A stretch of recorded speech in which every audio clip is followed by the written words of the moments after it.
Assalamualaikum warahmatullahi wabarakatuh. Hi everyone, welcome to my YouTube channel. In today's video, we are going to talk about capability and incapability. Jadi di video kali ini kita bakal bahas bagaimana cara mengungkapkan kemampuan dan ketidakmampuan. Okay, so keep watching ya. Just with me, just with Fanny.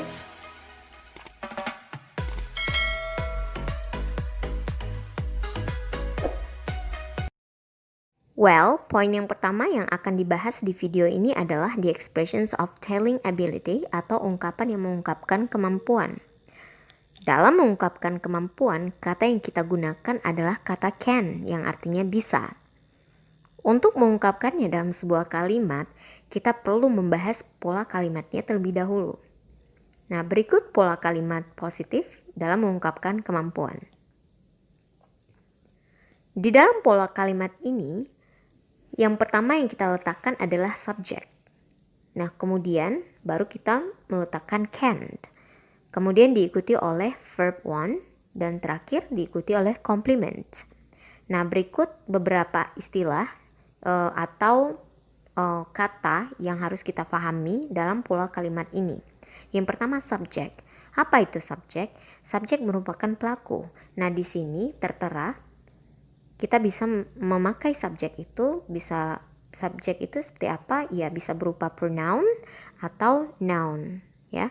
Pronoun itu seperti yang ada di video, seperti I, saya, you, kamu, they, mereka, we, kita, she, dia, bila yang ditunjuk itu perempuan, he, dia, bila yang ditunjuk itu laki-laki, it, neutral, it can be person, animal, or things, and so on. Jadi, it itu untuk menunjuk suatu benda atau benda mati maksudnya, atau hewan, atau tumbuhan, atau suatu hal, atau negara, dan lain-lain. Jadi, it itu sifatnya netral. Next, selain itu, kita juga bisa memakai noun atau kata benda di subjek. Nah, itu kata benda itu seperti apa? Ya, bisa berupa nama atau orang atau hewan atau benda dan lain sebagainya. Seperti contoh yang ada tertera pada video ini. Susan and Tom, my mom. Dan untuk jumlah dari subjek itu sendiri bisa tunggal seperti tadi Susan, atau bisa lebih dari satu atau istilahnya jamak ya, Susan and Tom. Nah, oke. Nah, kemudian istilah kedua yang kita lihat pada pola kalimat ini adalah verb. Verb itu artinya kata kerja. Nah, di dalam bahasa Inggris, kata kerja itu ada beberapa model. Yang pertama ada verb one, ada verb two, ada verb three, ada juga yang verb one plus ing. Nah, itu dia. Jadi masing-masing verb ini digunakan di masing-masing jenis kalimat tentunya. Nah, untuk di pola kalimat ini, kata kerja yang kita gunakan adalah pola verb one. Oke.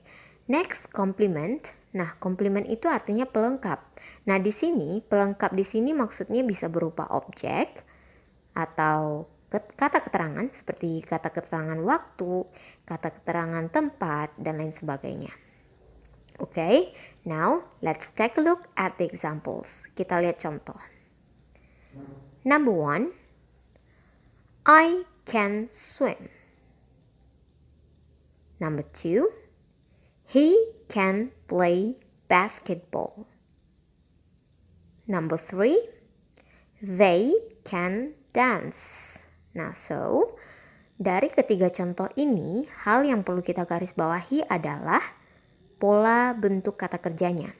Nah, di ketiga contoh itu, kata kerja yang kita gunakan adalah verb one, sesuai dengan apa yang telah dijelaskan di pola kalimat tadi. Kemudian selanjutnya, kita membahas ungkapan dalam mengungkapkan ketidakmampuan atau incapability. Dalam mengungkapkan incapability, kata yang kita gunakan adalah kata can't atau cannot, yang artinya tidak bisa. Cannot merupakan full form atau tulisan lengkap dari can't yang merupakan short form atau singkatannya. Berikut pola kalimat mengungkapkan incapability. Nah, seperti dalam pola kalimat positif tadi, tetap pada pola kalimat negatif ini kita tetap meletakkan subjek di awal, kemudian diikuti oleh kata can't atau cannot, bisa dipilih salah satunya nanti, kemudian diikuti oleh verb want, dan terakhir diikuti oleh complement. Oke, langsung saja kita masuk pada contoh. Fish can't fly, atau fish cannot fly. The second example, contoh kedua, my mom can't ride a horse, atau my mom cannot ride a horse. The third example, contoh ketiga, Susan can't type fast, atau Susan cannot type fast. Nah, perlu kita garis bawahi, pada pola kalimat negatif ini, jenis kata kerja yang kita gunakan tetap pada kata kerja yang bentuk pertama atau verb one. Terakhir, kita akan membahas pola kalimat tanya. Dalam pola kalimat ini, ada dua jenis pola berdasarkan jawabannya. Yang pertama, pola kalimat tanya yes no answers. Nah, maksudnya adalah dalam pola kalimat tanya ini, jawaban yang kita dapatkan dari orang yang kita tanya adalah antara iya atau tidak, yes or no, dalam bentuk short answers, dalam bentuk jawaban singkat. Nah, dalam pola ini, yang pertama yang kita letakkan adalah can. Jadi can yang paling depan dalam kalimat ini.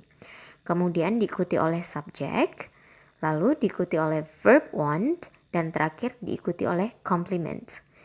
Nah, karena ini adalah kalimat tanya, jangan lupa meletakkan tanda tanya di akhir kalimat. Nah, kemudian pola kalimat yang kedua adalah pola kalimat tanya yang menggunakan WH questions. Nah, apa itu WH questions? Seperti what, who, when, where, how, dan lain sebagainya. Apa sih itu what? Artinya apa? Who artinya siapa? When, kapan? Where, di mana? How, bagaimana? Nah, itu merupakan contoh dari WH questions. Nah, dalam pola ini kita ambil satu contoh saja menggunakan kata what.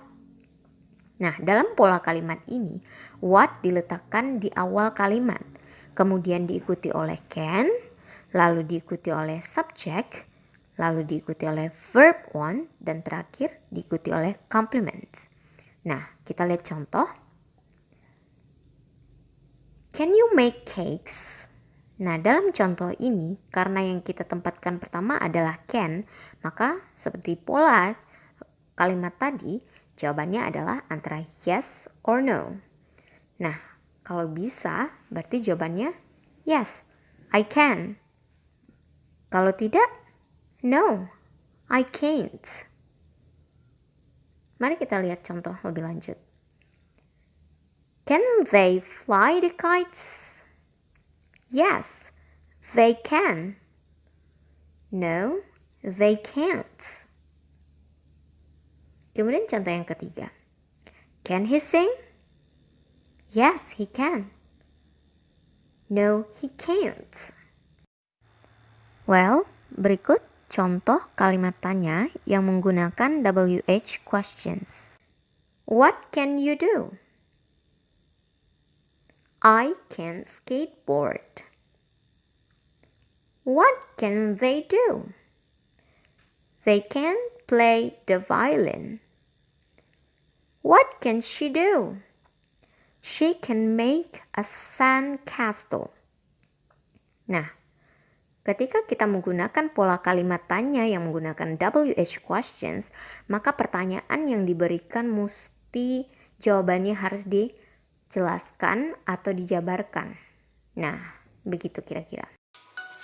Oke, cukup sekian dulu untuk video pembelajaran kita untuk hari ini. Semoga bermanfaat ya. Tetap semangat dan belajar. Just with me, just with Fanny. Bye-bye.